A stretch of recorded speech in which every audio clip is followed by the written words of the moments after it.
అది కాకుండా wild cards కూడా లోపలికి వెళ్ళిన వెంటనే ప్రతిసారి అంటే ఎందుకు ఎక్కువ రోజులు సస్టైన్ అవ్వలేము, లోపల ఉండలేము అని బయటకు వచ్చేసేకండి.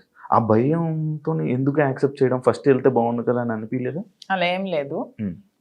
వైల్డ్ గా ఉంటాను కాబట్టి వైల్డ్ కార్డ్ అనుకుంటున్నాను. అది అర్థమవుతుంది వైల్డ్గా ఉంటారని. దాంట్లో ఎందుకు అంటే మీ ఏజ్ మేము గెలవకూడదా, మేము ఆడలేమన్నా మీ ఒపీనియన్, ఎందుకు మమ్మల్ని సపోర్ట్ చేయరా పబ్లిక్? పబ్లిక్ సపోర్ట్ చేస్తారు అంటే నేను ఆ విధంగా అంటే మీరు అన్నారు కదా మీ ఏజ్ వాళ్ళు వచ్చేస్తారు, మీ ఏజ్ వాళ్ళు త్వరగా వెళ్ళినట్టు. అది అనేది జనాలు ఒక ఒపీనియన్, జనాలకి ఒక ఒపీనియన్ అలా ఉండిపోయింది. ఎందుకు ఉండిపోయింది అంటే అది ఎందుకు నాకు అర్థం కాదు. ప్రతిసారి ఆ సీజన్ లో అలా జరగడం వల్లేమో, ప్రతి సీజన్స్ లో అలా జరగడం వల్లేమో. మేము సరిగ్గా గేమ్ ప్లే చేయలేమా, మేము సరిగ్గా స్ట్రాటజీ ప్లాన్ చేయలేమా, మేము ఫిజికల్ గేమ్స్ ఆడలేమా?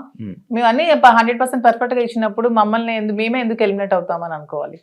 అంటే ఇప్పుడు మీకు అంటే లైక్ ఇంత బిఫోర్ ఇంటర్వ్యూలో చూసాను, నాకేమో డబ్బుకు అంత పెద్ద కరువు ఏం లేదు, నా దగ్గర కావాల్సినంత డబ్బు ఉంది అన్నారు.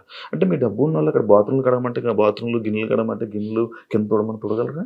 అదే కొంచెం కష్టం. అదే